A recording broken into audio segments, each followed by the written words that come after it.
Ladies and gentlemen, it is now time for the Elder Law Hour with Emily Hicks.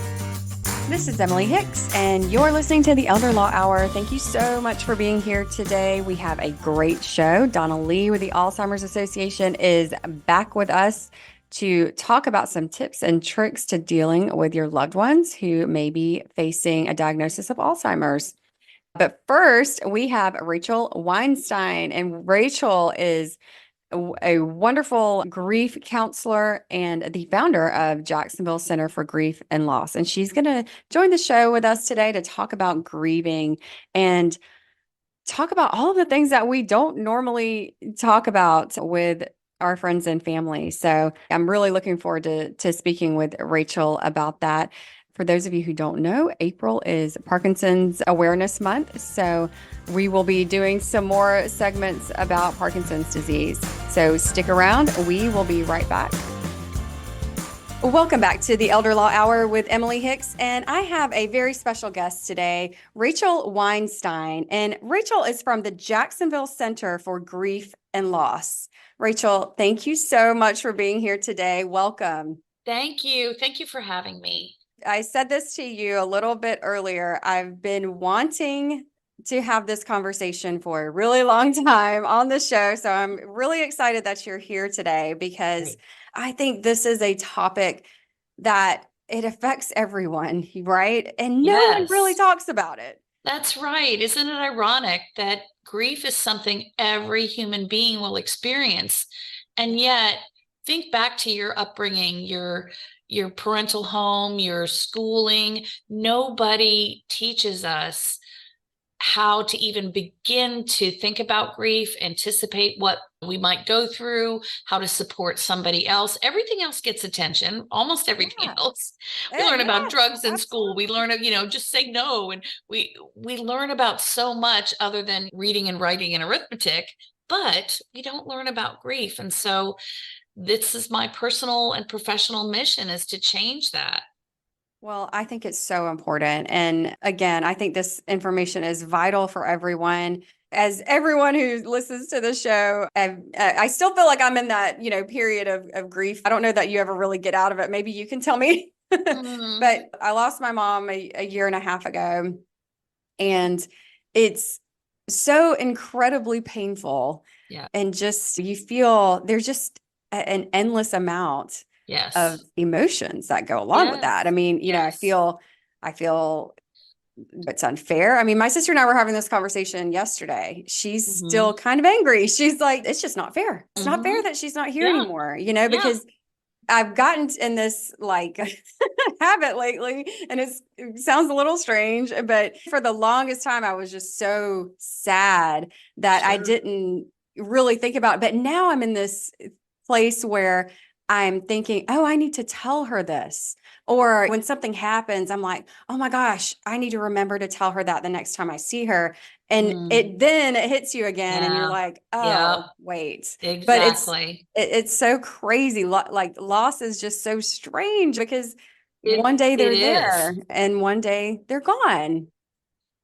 That's right. I know you deal with this on a daily basis. So what are the things that when someone comes to you, I love that you kind of talk about how grief isn't a problem to solve. Right. So what can we do? Like what does it look like? And I mean, I guess we all think there's stages to it. Is that really, I'm so glad you brought that up. I'm so glad you brought that up because I was thinking about how to slide that in, and thank you for the segue. We didn't even talk about that ahead of time, but I will now. Yeah. There is a huge misunderstanding about stages and grief. So Elizabeth Kubler-Ross is basically the guru of grief. She was the first one to really study it, to publish a book about it on death and dying. She's since passed away herself. However, her work lives on. And she was the one to develop these stages. Now, that said, what people misunderstand is that they think that the stages that she developed were speaking to grief and all of grief. In reality, she had done a study on what people typically go through when they get news of their own terminal illness. Oh, That's what the stages we're actually referring to. that It was is not meant to, fascinating. yes, very few people know this, but it's true. And you can still find it. I mean, if you look on the internet, there is more than just my word on that. Oh, wow. Okay. I did not know Now, that. And I don't think yeah, anybody knows that. we recognize that there's some crossover between those stages. Denial, gosh, I don't even know them by heart because I rarely I reference think them, but it's like, denial, anger, bargaining, right. depression, acceptance. Yeah. Um, Yeah. However, it also depends on who you read, which philosopher you want to take a look at, just to if you're really interested in stages. I subscribe to something called a dual process model, which is really two different, it's like a pendulum that swings back between two stages, if you will, one being loss oriented thoughts, feelings, actions, and the other being life affirming thoughts, feelings, actions. That we're always kind of swinging between the two. We invest in life and we feel alive, and we might feel peaceful or joyful or, lots of other things. And then we revisit or visit grief, and whether it's the same grief we're going back to or something new, that we're always kind of visiting one place or another. I like that one because I think it's really what we do over the course of our lifetime. Yeah. I can totally Um, relate to that. Yeah. yeah, yeah. But so that's what I want to say about stages, is that people are not meant to judge themselves or others by any kind of stage. If you never visit anger, okay, that's all right. There's certainly not linear. You don't have to visit all of the pockets of the identified stages. Right. And you certainly shouldn't judge yourself or anyone else by what kind of place they're in. Yeah. Even Like, when people say, oh, when someone says, I'm emotional, but my spouse isn't dealing with it. They're just not dealing with it. Well, what are they doing? Oh, I said, well, he's just, he's just kind of going through motions. He's busying himself. I say, so that is how he's dealing with it right now, right? That's okay. yeah. So not judging yourself or someone else for what place they're in processing their loss is what's most important. I'm so glad that you said that, because when you think about the stages of grief, it almost seems like it's sort of a checklist that you go down. Like, okay, Right. I'm Yeah, I'm past denial. Click, exactly. like I'm in Yeah, the yeah. anger stage. And then you expect, yeah, exactly. Yeah. I So think, it seems rather ridiculous now that I think about it, but I don't know why that's part of the collective consciousness of, that how we think it all goes, because that's because we just been want it to perpetuated. be. We Yeah, we want want to it get to through be it, right? clear, and we want something to do about it. We want to know what to expect. We want to understand, dissect it, figure it out, problem solve. It's sometimes I have more men do this than women, but sometimes men will come in, and I'll just say that both men and women grieve. They grieve equally. They just often grieve differently. They show it differently. Yeah. A lot of that has to do with cultural expectations, societal expectations, but not all of it. We do have different brains, but often men will come in with a notebook and they'll be like, okay, tell me how to do this. Like, I'm going to get at Yeah. this grief. Like, what do I do? Like, Yeah. yeah, I can Yeah. see that, because that's such the man approach a lot of times, is like, if you Mm-hmm. have a problem, a lot of times we just want to talk about it and they Yeah. just want to fix it. Right. Yep. So, Yep. yeah. Which is actually what brings me to your original question, which was like, what do you do? Like when someone comes to you, I want to point out the difference between grief support and therapy. Going to a therapist. Now, I can speak to this because I am trained as a therapist. Before I was a grief specialist, I was a traditional therapist at the master's level. I was living in Pennsylvania, and they don't license at the master's level. So in the state of Pennsylvania, I was a psychotherapist without needing to go to the state licensure board. It's different in Florida. Okay. But when I was in Pennsylvania and practicing as a therapist, I incurred a loss of my own. This is what set me on the trajectory of grief support myself, because Oh, I tried to find support for myself in my grief through the community that I knew of therapists. yeah. And what I found was that therapists do what they do really well. They problem solve, they diagnose, they make a treatment plan. They're looking for dysfunction. They're looking for what's not going well, And in that way, yes, they are looking to fix a problem. It absolutely has its place. Therapists do what they do really well. However, in grief, the depression that we feel, the mere fact that we have the grief in and of itself is not a problem. Grief is just, in definition, a natural, normal response to any loss or change in something or in someone in which we've been invested, that we care about, that we love. It's directly proportional to our love and investment. Without loving and being invested, there will be no grief when it changes or you lose it, or the person. Yeah. So with that said, the approach has to be very different. Now, when I went through my grief and I tried to reach out for support, I found no help. Like nobody understood how to differentiate what I was presenting between me as a client in therapy trying to problem solve. So they kind of pathologized my grief. In other words, made it like something that was a problem to fix.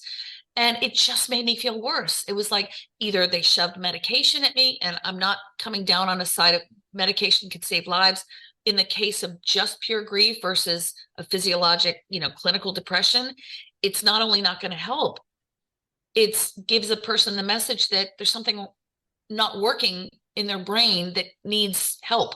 Oh my God, Rachel, I just have to, I don't want to interrupt, but no, you're fine. I have to just tell you that you just hit on one of the biggest pain points of my family is when my mother lost her mother and she went to see a therapist. All they did for her was give her a prescription. Oh gosh. And it changed everything. Yeah. It changed her in such a drastic way. And she came home and said, no, there's something wrong with me. Oh, it's not just this. We're kind of like, I was, 11 at the time. So I don't know anything, but I certainly felt the ramifications of that and the difference in her and her personality. And she was on it for, forever. And it's one of those, and I know it's like, I know I shouldn't talk bad about, prescriptions and things like that, but I'm kind of going to because, they have their place, but just not in direct response to grief and only grief. She just lost her mother. Okay. That's right. Yeah. That's right. She's going to be depressed. Yeah. You know what I mean? Like that's exactly. It's a human emotion, right? That's right. Oh, and it just, looking back on it, we have so much anger about that because it was never dealt with. Yeah. And it just, they literally told her, the chemicals in her brain weren't working properly and that she had to have this. My goodness. So. Oh, it's heartbreaking. And it is something to be angry about. And it's one of the reasons I'm so passionate about not only grief support, but if you look on my website, which is jacksgrief.com. Which is a great website, by the way. Thanks. I do grief support and grief education. Things like this, talking to groups, talking to not only, in my private practice, but also in the public, educate about grief, because how else will we know? And if you want a really shortcut way to decide whether or not this is clinical depression to be medicated or grief, you ask yourself one thing. Do you know why you're sad? Right? In clinical depression, there is no why. There is a chemical component. We don't even know for sure. It's frankly, believe it or not, it's largely theoretical why we think there's, how antidepressants work and why we need them. And the theories on that are many. Yeah. But one thing is for sure, in clinical depression, it's not circumstantial. We don't know why. There is no why. You just are feeling incredibly depressed. That's with such grief, an amazing distinction. Yes. Yeah. Thank you for saying that. We know why. Yeah. We know why we're sad. Right. Yeah. What are the common problems? Let's talk about your client's experience. What are you seeing most that they're dealing with, that they're having a hard time with? Sure. One of the first things I see very often is people feeling alone and isolated in their grief, and that nobody is responding to their grief in a way that feels supportive. That's number one. I see that virtually every time. They feel, secondly, like they're going crazy or they're not handling it well. It being, what they're going through, their grief. Right. Because it's grief is a normal reaction to a crazy event. Yeah. Because we don't even know, we never talk about it. We don't know what to say to people. Exactly. We don't even know what to expect, And even if someone tried to prepare us, there'd still be an element of like, you can't prepare in every way. Sure. But nobody's even trying to say, hey, be prepared for the fact that you're going to feel crazy. You're going to feel like there's something wrong with you because our society expects you to be doing better every day. Every time they ask you, they want you to say you're doing better, you're doing fine. They want it to be linear and every day's a little better than the last. That's actually absolutely not true. It's really up and down and all over the place like a roller coaster. Some days you'll feel like you got this, and the next minute or the next day, you'll feel like you're drowning. And when you mention drowning, I always think, to me, the greatest analogy is like waves. Just it feels I use like water analogies and ocean analogies and drowning analogies a lot. I mean, I try to be careful with it because some people's loss is due to drowning.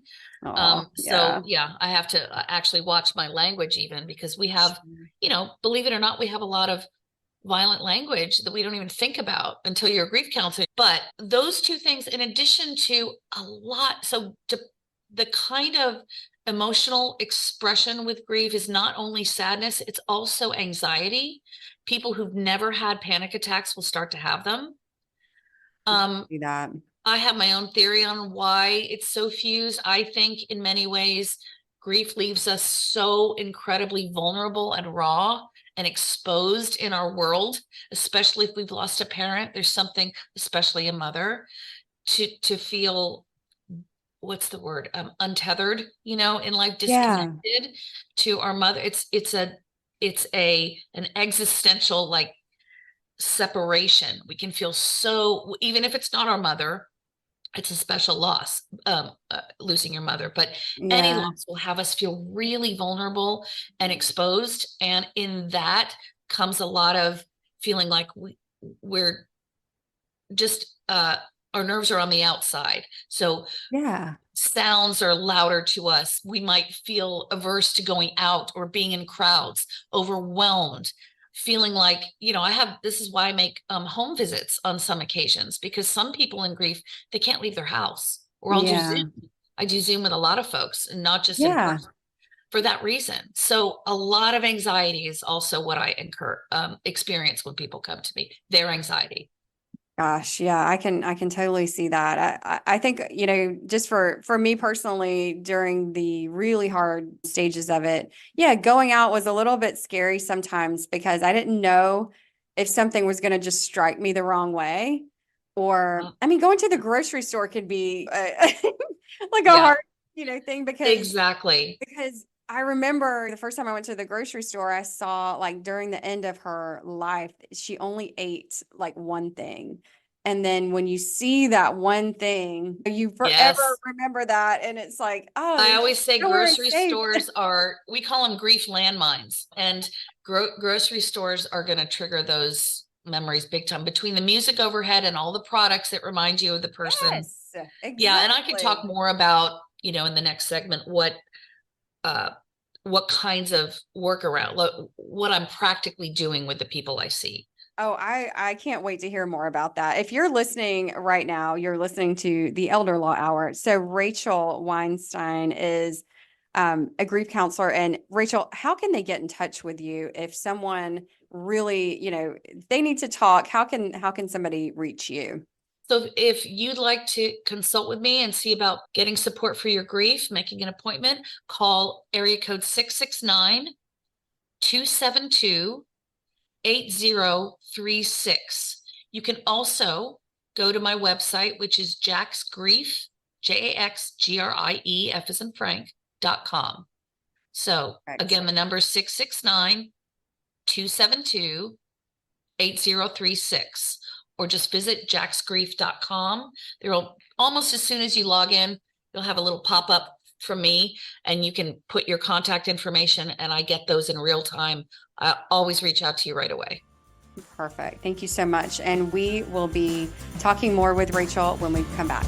Are you approaching retirement or entering a new chapter of life? Now is the time to consider critical decisions that impact your future and the well-being of your loved ones. As you navigate this transition, ensure you've secured your legacy through proper estate planning. Don't fall into the common misconception that you and your spouse can make decisions for each other in times of legal incapacity without a plan in place. Without proper estate planning, you risk a probate judge making decisions for you, which can be costly and cumbersome for your spouse. Protect your assets and ensure they align with your unique circumstances and objectives. Avoid the default state laws that may not reflect your wishes and could lead to unintended consequences, such as disinheriting your spouse or forcing them to litigate your estate. You also may be considering the possibility of a new relationship after the loss of a spouse. It's essential to enter these relationships with clarity, safeguarding your assets and preserving existing family ties. A premarital agreement becomes crucial in these situations, providing legal protection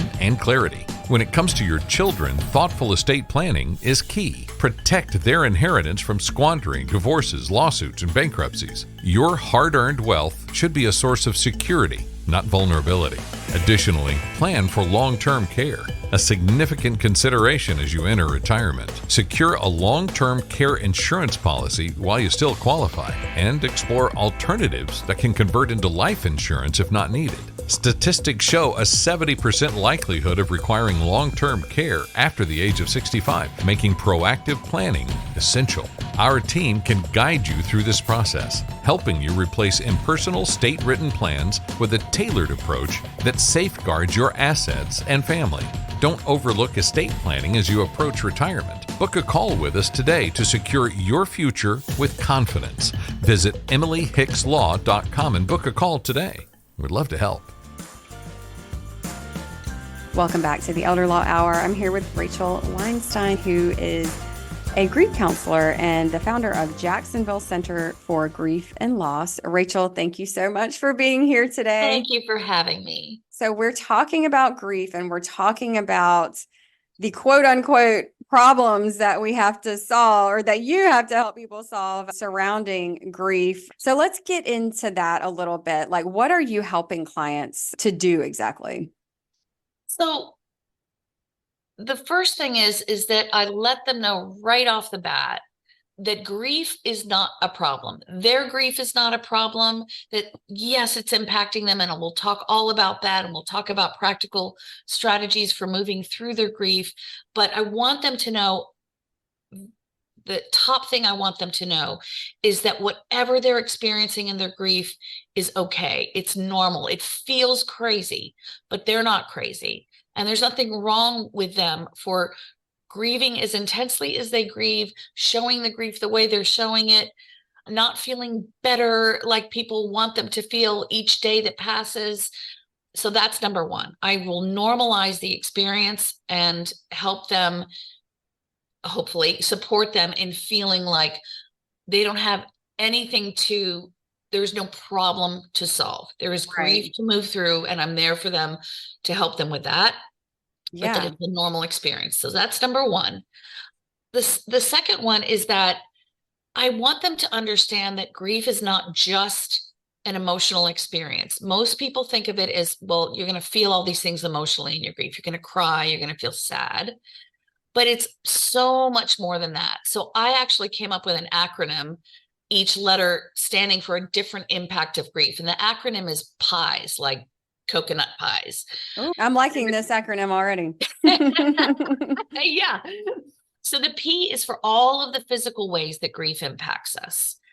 And I'll go back to these. The I is for the intellectual or cognitive ways that grief impacts us. The E is for, the emotional, all the emotional ways, and it's beyond just sadness. And there are two S's. One is for the social impact of grief, how it impacts all of our relationships. And the other S is for the spiritual impact of grief. And I'm going to separate spiritual from the religious. So let me say, we'll go back to the P and I'll come all the way back to the S. Yeah, please. So the physical ways that grief impacts us, if we start from the top of our head, we go to the bottom of our toes. Here's some of the most common, it's not an exhaustive list because it would be too long for your program, but the most common experiences of grief starting at the top of our head are headaches, and then moving down a little bit, dry mouth, because our body's working really hard to move through our grief. It's like we're running a marathon. We're going to be thirstier. People are usually shocked when they go, oh yeah, I actually have been really thirsty. Dry Yeah, that's mouth. interesting. Tightness in our throat, which is related to anxiety. Tightness in our chest, even chest pain. There's a whole big fancy word, non-cardiac or non-heart attack related chest pain that has nothing to do with something being wrong with your heart. And it has everything to do with grief and the stress it puts on our body. I Not felt that. dangerous stress, but yeah. Yeah, I felt that really heaviness in my chest. Like I Yeah, just for felt sure. like I had this just huge Yep. weight. Exactly. So, Exactly. yeah. And sometimes that can be more than weight. It can actually feel like it hurts. There's a long name for it. It's called Takotsubo cardiomyopathy. It is not dangerous, but it is grief related. If you go to the ER with it, they check you out, then they recognize that you're in grief, or whether they do or not, they rule it out. They're going to send you home with a prescription for one thing, which is stress reduction. Then you move down further into your body, into your like stomach area. Digestive issues are super common. You might find yourself running to the bathroom quite a bit. We have more serotonin receptors in our gut than we do in our brain. And that's why, like when you're going to give a speech, you have to run to the bathroom first. It's the same thing when you're anxious, when you're grieving, your digestive system's going to be upset. Your appetite's going to be way off. Usually, more commonly, not hungry at all. And so, yeah, one of the workarounds for that is just giving your body some degree of nutrients to get you through, but letting your appetite look really different. I tell people, if nothing else, mix up a protein shake, get protein powder, throw in a little, a half a banana and some peanut butter, just sip from that. Give your body some fuel. Don't worry about not eating as much as you normally eat. Yeah. Insomnia, super common. Feeling like Oh, your feet are gosh. really heavy, like you're walking with cement boots on, super common. Insomnia definitely was a huge issue for me. And Yep. that then affects so much else in your life. I mean, sleep Yes, is just yes. so incredibly important. And I had such a hard time with that, especially in the beginning. Yep. Um, Insomnia, super common. Yes, there are things you can do to help yourself sleep. I work with people all the time. I'll get to that in a bit. But it's really common. And I just, first and foremost, don't stress about it. Your sleep's going to be off for a while, period. yeah. Don't worry about it. Your appetite's going to be off for a while. Don't worry about it. Do your best to give yourself fuel enough to get through it so that your body has some support to help you through the process of grieving. So those are some of the physical things. The intellectual things people also need to know, particularly if they're working or trying to do anything that requires brain power, which is basically everything. All of your energy is going to your grief and getting through your grief. So every cognitive process is going to be lower, meaning your memory, your concentration, your focus, your judgment can be impaired, just not being able to make decisions. Things like writing yourself notes, having people expect less of you during this time. If someone's giving you a verbal, like anything you would normally just store up in your head, write it down, text yourself, tell people to email it to you or text it to you so you don't have to remember it. Have a list that you keep somewhere visible so that you don't have to commit things to memory because it's going to be off. Period. Yeah. Yes, I definitely experienced that as well. Yep. I'm like, don't expect anything from me, basically. Yeah. It takes time. I had a hard time with that. Well, and just maybe getting overwhelmed a little sooner than I normally would. Life throws a lot at you in normal times sometimes. So it's like, if you're in that grieving, it's kind of hard to handle anything else. That's right. Yeah. So give yourself time. It will come back, but it is going to take time. How much time is all over the place, but it's really intensely lowered in the beginning. Beginning can be anywhere from the first few months to the first year. You're just not going to be yourself, quote unquote. And I really try not to put timelines on it because I don't want anybody to judge themselves or anybody else through a timeline. I know we are so programmed to think that everybody kind of says a year. And so I'm like, okay, the year's up. Like I should feel better now. I'll tell you something about a year. Often during that year, I think I'm a very visual person. I think of that year being you're almost like in an ice block. your body cannot process what it's not ready for. And not only the more sudden the loss, the more delayed the reaction, but the more profound the loss to you, the less you'll be able to digest it in big bites. So that first year can be, you're basically robotic and you're just kind of numb going through motions. And that second year can be more when you're starting to thaw and people are like, why do I feel worse? That's why. And so a lot of people come to me after the first year, not during. So I can understand that. I think with the show, it's sort of forced me, it hasn't forced me, but it's certainly giving me, maybe it's a little catharsis to talk about it so much. I think it does help, even though it can be uncomfortable. If I can share something that I'm going through that maybe resonates with somebody else, because it's very, it's weird. I know my dad has his, kind of things because he's lost his spouse of 46 years. And I mean, it's just. And it's a different loss to everyone, right? Your relationship, even though you and your sister both lost your mom, you have different relationships with her and you have different styles of, you're different people. You're going to process your grief differently too. We are. And it's funny because we have dealt with it a lot differently. Like she's my big sister. So, she's always been kind of the one that looked out for me and took care of me. She's just great. She's just a wonderful sister and person. And, I always thought, gosh, she's so strong and she's been really strong throughout all of this. And I feel like I'm more of the emotional one, I guess, maybe. But she's just funny how she deals with things. It's quite different. She's in the anger phase, like not phase, but she just experiences anger on a regular basis. Okay. All right. I love it. You self-corrected. Fantastic. My job is done. Actually, it's interesting because now we're at the E in the acronym, the emotional impact of grief. And anger can be part of it and numbness can be part of it. And of course, intense sadness and longing, but so can periods of lightness or peace just suddenly coming over you, somehow feeling like you've got this, or debilitating anxiety. Like I could spend the entire segment talking about all the different emotions. It's just to say that it's more than just sadness that we experience. Yeah. And I do include numbness and not being able to even feel anything as one of the, ironically, kind of maybe not, as an emotion. I mean, numbness counts too. I could see that. Yeah. But some people say, they're not dealing with it. They're just going through emotions, or they're not. Like, no, that is how they are grieving right now. And then the S part of the acronym in terms of the social, one of the S's, the social impact.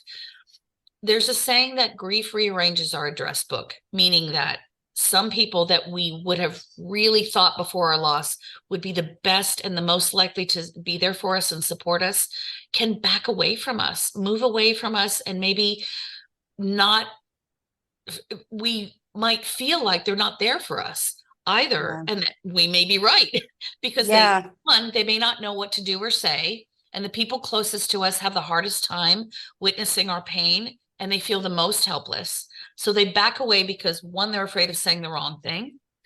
Two, we may touch their own fear and their own pain, maybe their own previous loss, and they can't go there. Yeah. And three, they literally don't have the word. They don't know what to do or say. Yes. So they don't have tools. So they back away. We might have, I had people do in my own grief is that people who normally were calling me, would have called me, started texting instead. I was like, what? Now we have social media where people just put, sorry for your loss, praying for you. Or, like, oh, there's one thing I could say, don't go to social media. Don't text, pick up the phone, go to their door. Don't worry about, I'll talk about like some of the fixes for these things, but this is why it happens. The social impact of grief is that we often feel like people move away from us. Yeah. Coworkers, it's so true. family, friends. It's very isolating. It's so isolating. No one knows what to say to you. And then you're kind of, and everyone, I got really sick of everyone just kind of doing that head tilt, feeling sorry for me too. Yep. Because It's a weird thing because, sometimes you want to share your experience with people and you want to talk about it. You want to kind of let it out. But on the other hand, there are certain social occasions where you're like, I can't even go there because if someone even says anything to me, I'm going to just lose it. Like I'm going to start crying, or whatever. But I found that part to be probably the most difficult is with friends, to be honest, because nobody knows what to say to you. So they don't say anything to you. That's right. One of the things You're I like, encourage okay, people my world just like collapsed, but I'm good. Exactly. Emily, one of the best things you can do to not only get better support for yourself with your friends, but it can also help them help someone else in the future, is to let someone know how they can best help you. If you know, right? That's such a good point. Yeah. Yeah. Not that we always know exactly, like when someone says, let me know. This is one thing I hate. Don't say to someone in grief, let me know if you need anything. First of all, they're not going to just pick up the phone and say, people don't like to do that. Secondly, they may not know exactly what they need. Exactly. However, if you spend some quiet time thinking about how someone could actually show up for you, what they could say, maybe it's just a quiet presence. Can you just come and sit with me? Night times are hard. Or oh my every gosh, morning yes. It's so hard for me. Can you just call me in the mornings? Or let's have some coffee and talk. We don't have to talk about this. We can just be with me, right? Yeah. Or if we do talk about this, sometimes people stop using someone's name or they stop mentioning the person as though mentioning it is somehow going to bring up your sadness, like it's not already there. Right. Or they're afraid that if you cry in front of them, they made you cry. You can let them know, hey, you're not making me cry. I just feel safe enough with you to let out what I've been stuffing down for other people. And I'm so glad you said that because I had a conversation like that with one of my friends that she sent me this really sweet message because I had like more than one complete breakdown, in front of her. I was just like, all this is going on and just completely lost it and cried my head off, and not a very opportune moment, might I add.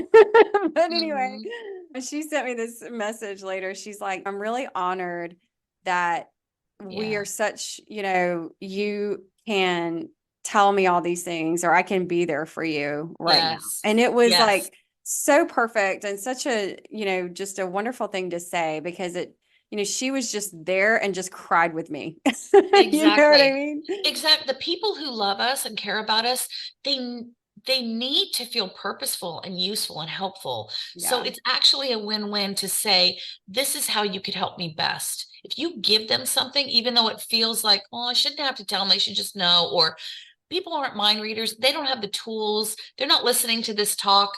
So especially to like men, like we were talking about earlier, I told my husband in the beginning, like, he's like, I don't know what to do. I don't know what I can do for you. And I was like, you just sit here, that's it. Just sit here and be with me and don't shy away, I guess. Just let me have my mental breakdown that I need. Exactly I will get over it. I know feelings will pass, but one of the things that you kind of mentioned earlier, Rachel, since we're on the social part of it, one thing that my dad said, he said a couple of things that kind of break my heart. He says, when it all happened, everyone was around, the house is full of people all the time. That's right. And they come and visit you for a little while after, and then they forget. That's right. And that's what he said. He's like, and then they forget. And that happens so fast. One of the nicest things you can do for someone is, one, remember the date of their loss.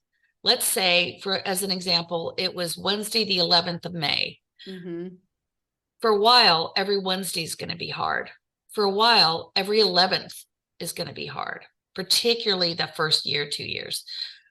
Definitely on an anniversary, but other types of anniversaries too. Wedding anniversaries, birthdays, Mother's Day, you name it. It's a don't get me started assault. On Mother's Day. I know.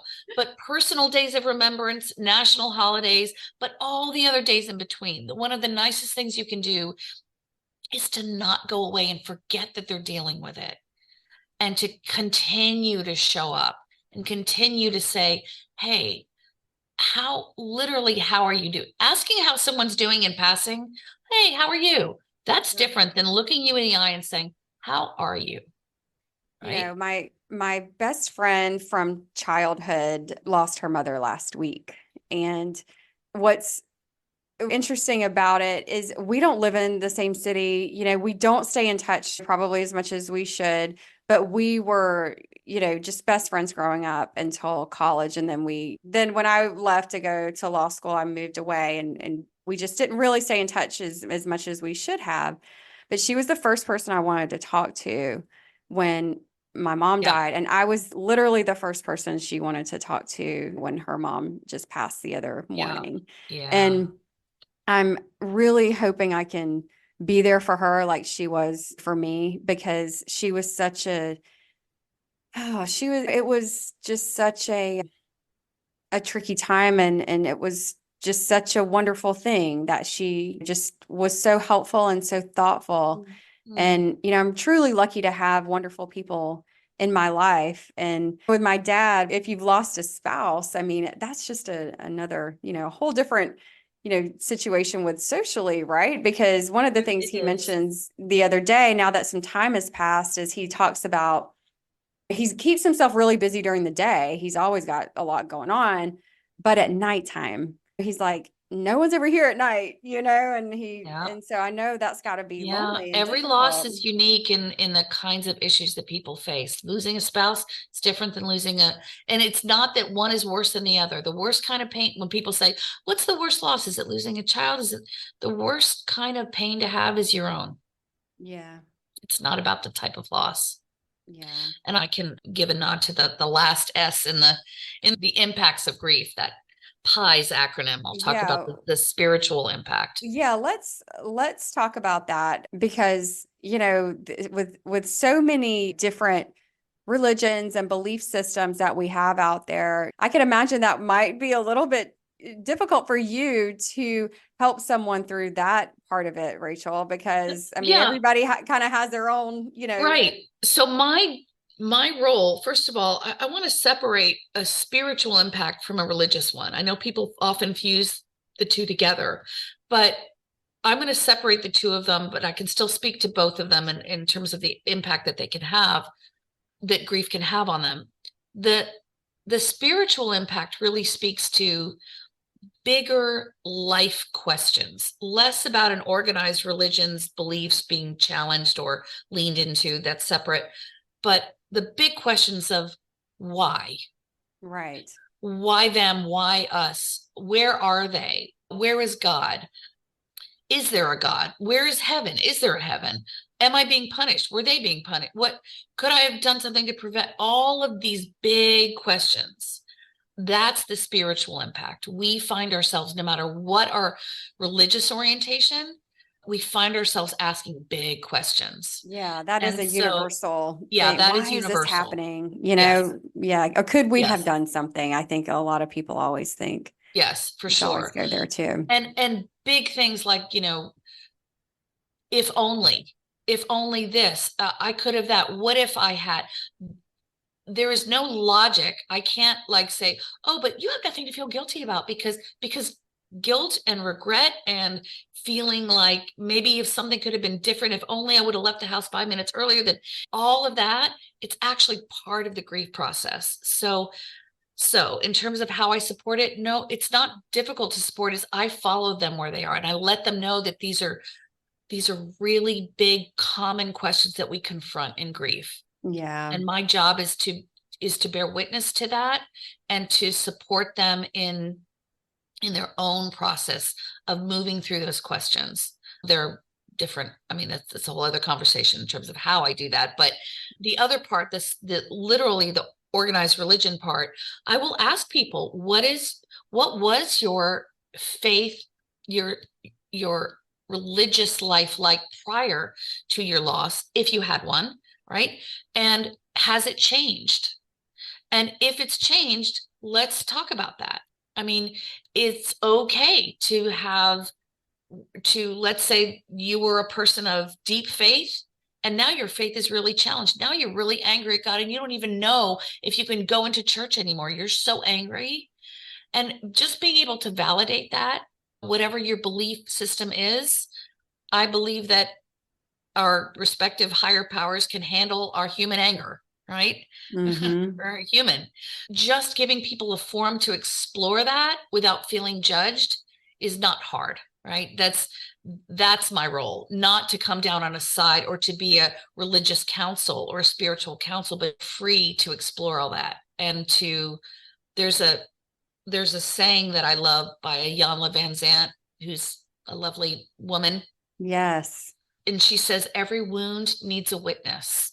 And I absolutely believe that, that this is my role as a grief support person. Yes, I come in with some practical strategies to manage anxiety and to manage the pain and to manage the insomnia and to even how to think about themselves as they grieve instead of judging and all of that. Yeah, that's the practical side. But the other side is being a still receptive witness to their pain without trying to jump in, judge it, fix it, make it go away, back away from it. That in and of itself is a part of the healing. Rachel, thank you so much. That was lovely. And I, as a big fan of I'm going to mess up her name, Iyanla Vanzant. Yeah. What a beautiful quote, and what an absolute truth that we feel as humans. So thank you so much for being here today. Oh, you're so welcome. I hope anyone listening who wants to consult with me, I do have a free consultation for 15 minutes. I can just chat with you about what's going on and we can make a plan for how to best meet. I meet on, again, my website is jacksgrief.com. And my number is 669-272-8036. I meet with people in person. I'm on the south side of Jacksonville, or I meet via Zoom, so you don't even have to be local. And in some cases, if you're not well, or if you're a caregiver and you can't leave your home, depending upon the radius, I can come to you. Well, that's great. Thank you so much. We'll put Rachel's information on elderlawhour.com if you want to head on over there to check out more about today's show or check out more about Jacksonville's Center for Grief and Loss with Rachel Weinstein. Thank you again for being here. Oh, thanks so much for having me. I can't wait to have you back. And, I can't wait to be back. This is wonderful. Thank you for doing this segment. Thank you so much. And we'll be right back. This is Vicki Oakes, your St. Johns County Supervisor of Elections. The 2024 elections are coming. They will be here soon. Are you election ready? If not, and you need to be, you can visit our website at votesjc.gov. That's votesjc.gov, or contact our office at 904-823-2238. Make sure you are election ready.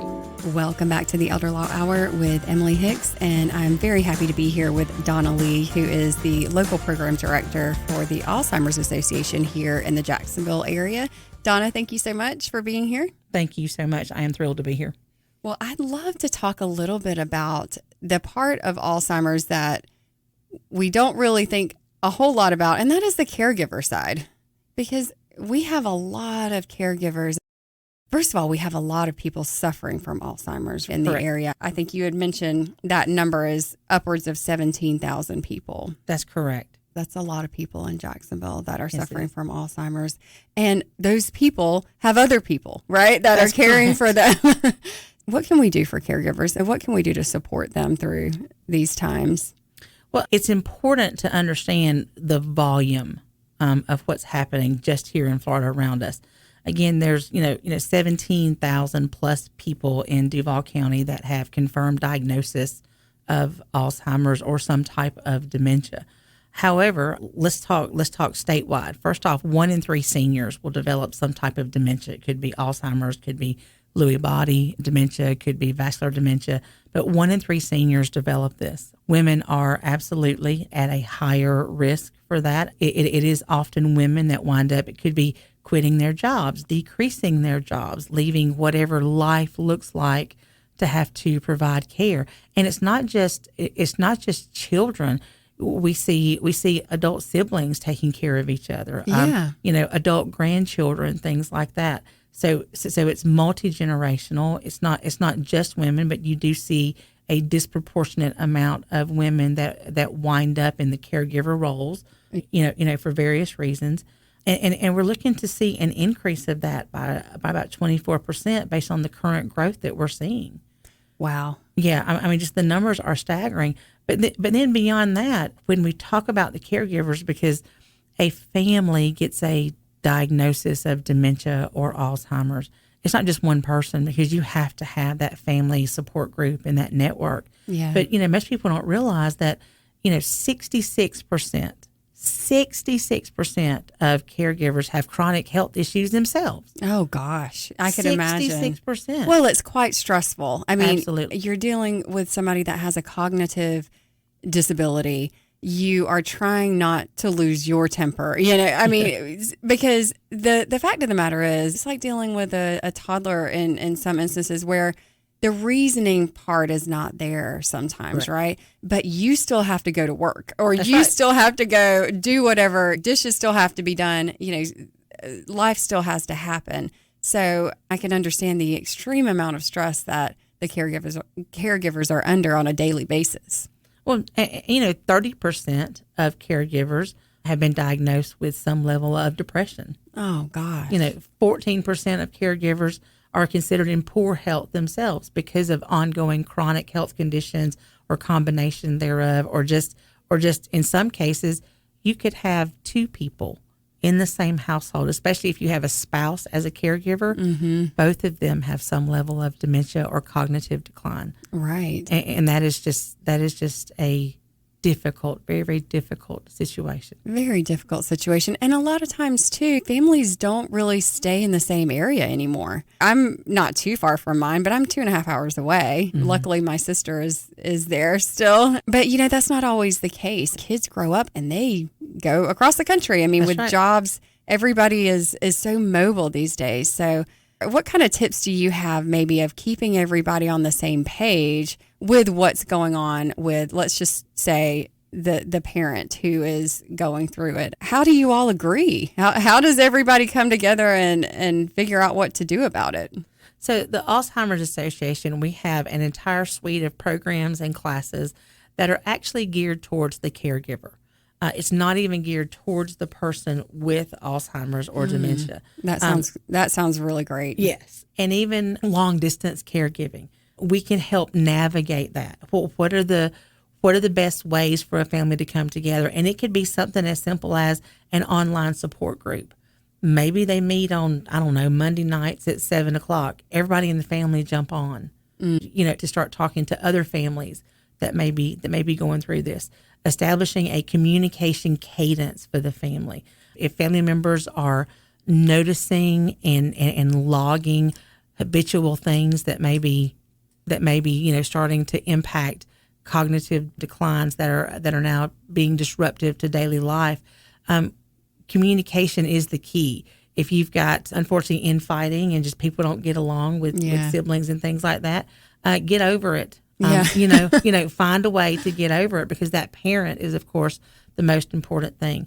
I encourage people to call our helpline at 1-800-272-3900 to help identify local resources in the backyard.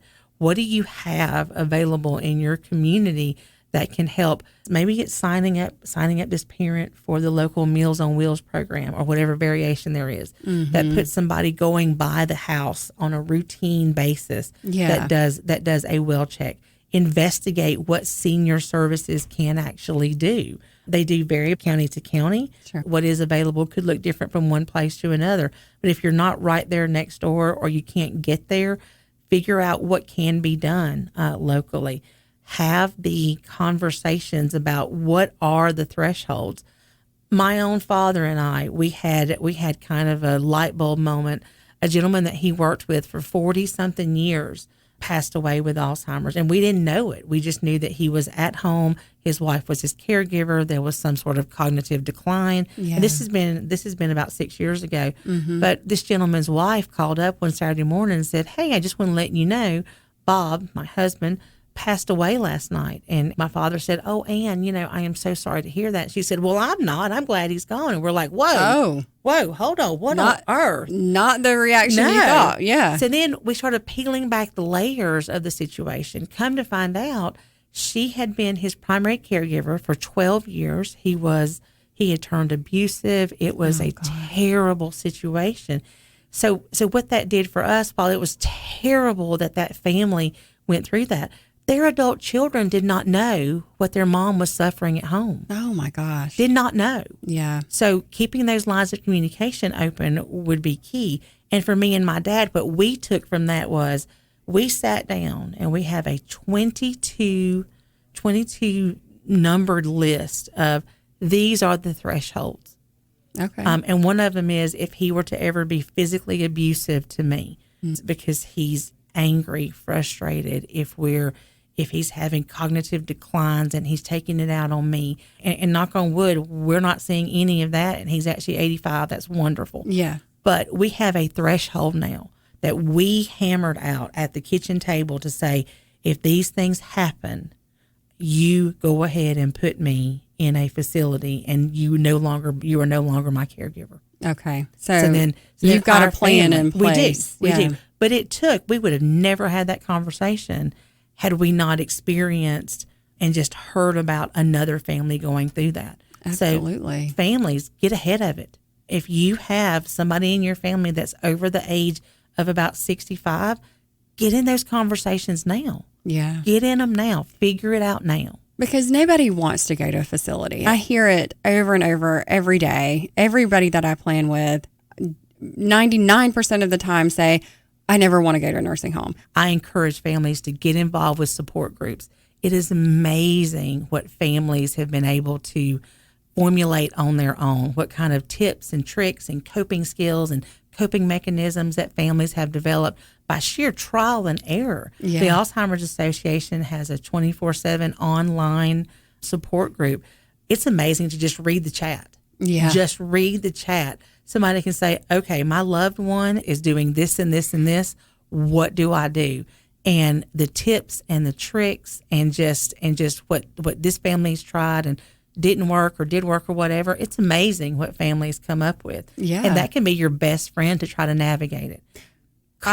I have some, just to speak to that, I have some clients that it has absolutely saved them. They just sing the praises of the Alzheimer's Association and the support that they're receiving and all of the tips, and they're learning how to communicate. They're learning not to argue, for instance. Right. They've learned just roll with it and redirect. Yep. and it has really helped that entire family so much navigating a really difficult situation. So the work that you guys do is amazing. And just from our standpoint of seeing the families just benefit from that so much, I truly appreciate it.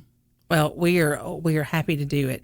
Everybody knows somebody, and just the Alzheimer's Association, we're there for the caregivers. We're there to help make that journey better. We can't make it easier necessarily, but we can help with tools, enhancing a caregiver's toolbox, taking care of the family as well, being able to give them navigational tools to be able to navigate the journey along with that person. Most families that I've dealt with, at least when they know. But when is it time to talk about memory care? So we have to make sure that families are not living the ostrich syndrome and they're not sticking their head in the sand. Most families are just in total denial. They've seen the signs. Yeah. They see it. They absolutely don't want to deal with it there. They don't want to speak it into existence. Exactly. Exactly. And like just the simple things like withdrawing socially, those small collections of cognitive disruptions in their lives. Those mean something. Yeah. You can't wait 6 months and finally say, okay, they wrecked a vehicle or they caught the house on fire or whatever. You can't wait. So get ahead of it. Yeah. As quick as you start seeing indicators and collections of indicators, take action. Don't wait. Don't live in denial. Donna, thank you so much for being here. I think this was a great conversation about how caregivers can help themselves, but also help their loved ones. And if they need more support, where can they go? So absolutely call 1-800-272-3900.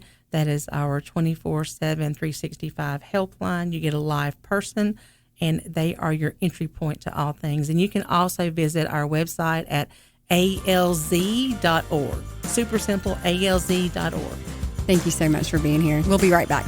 Are you ready to invest in real estate without the headaches? Look no further than investjacksonville.com, your trusted partner in turnkey real estate investments. With over 18 years of experience, our process has been fine-tuned, and now we're opening up our team to other people just like you. At investjacksonville.com, we're selective about who we work with because we believe in delivering the best. Our dedicated acquisition team scours the market to find the finest properties, while our skilled construction and maintenance team ensures every detail is taken care of. From new roofs to granite countertops, HVAC systems to plumbing and electrical, we leave no stone unturned to make sure there's no surprises. We're in this together with our investors for the long haul. With our first-year guarantee, we put our money where our mouth is. We guarantee your rental rate for the first year, giving you time to build reserves and budget for any surprises that may come your way later. We believe in our construction team and our tenant placement team,